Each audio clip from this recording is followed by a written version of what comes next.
हुए जी, ज़रूर। ग्रीनलैंड में इनको इतना प्रॉब्लम नहीं देखना पड़ेगा क्योंकि ग्रीनलैंड बहुत स्मूथली ये ले लेंगे, वो डेनमार्क की टेरिटरी है और डेनमार्क के अंदर हुँ। इतनी रिसोर्सेज़ ही नहीं है कि वो इसके सामने जो है वो अमेरिका के सामने खड़े हो जाएँ। उसको पूरा यूरोपियन यूनियन और नेटो कोवर्स कर लेंगे और डेनमार्क को इसमें से हाथ धोना पड़ेगा।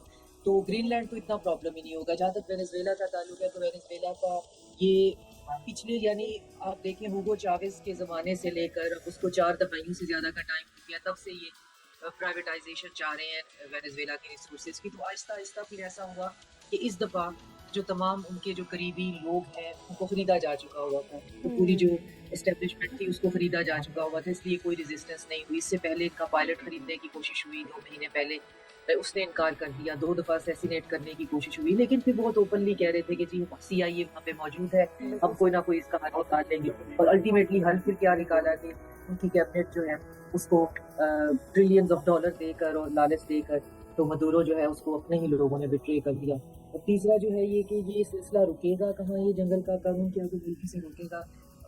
इसे रोकने की ताकत जो है अगर हम उम्मीद लगा के बैठें तो चाइना और रशिया में है। लेकिन चाइना और रशिया अभी तक अपनी नॉन इंटरवेंशनिस्ट ख़ास तौर पे चाइना उस पॉलिसी पे है और वो उस पॉलिसी को छोड़ना नहीं चाह रहे हैं। बिल्कुल और सही। उससे फिर मसला ये है कि अगर वो नॉन इंटरवेंशनिस्ट है तो वो फिर अपनी इकोनॉमी को सँभालेगा कैसे? वो तो इकोनॉमिक ग्रोथ शादी के लिए साहब तो फिर कोई क्या जो करना नेटो चाहता है। इत्तेहादी है अमेरिका के, वो अमेरिका की इस जो खुली खिलाफवर्जी है कवानीन की, उसके अगेंस्ट कुछ बोलेंगे या वो कोई अपना किरदार अदा करेंगे? यूरोपियन कंट्रीज़ जो हैं वो ट्रम्प के बहुत खिलाफ है, लेकिन वो इस डीप स्टेट की पॉलिसीज़ के खिलाफ नहीं है। ट्रम्प एज़ एन इंडिविजुअल के भी बहुत खिलाफ है क्योंकि वो यूरोपियंस चाह रहे हैं कि वो अपने मुल्क पे ज़िंदा रहें और हम उनको साथ संभाला नहीं देना चाहते। लेकिन अगर यही गवर्नमेंट चाहे और फिर जो जो बाइडेन के बाकियात में से कोई आ जाए तो यूरोपियंस को कोई प्रॉब्लम नहीं है। तो यूरोपियंस हर सूरत में अमेरिकन्स के साथ चलना चाहते हैं, लेकिन उनको हुँ। ट्रम्प से बहुत शदीद प्रॉब्लम है। तो यही वजह है कि वो इस बारे में बिल्कुल नहीं बोलेंगे। उनको बोलने की ज़रूरत क्या है क्योंकि अमेरिका ने कह दिया है कि जो लैटिन अमेरिका है वो मेरा स्फीयर ऑफ इन्फ्लुएंस है।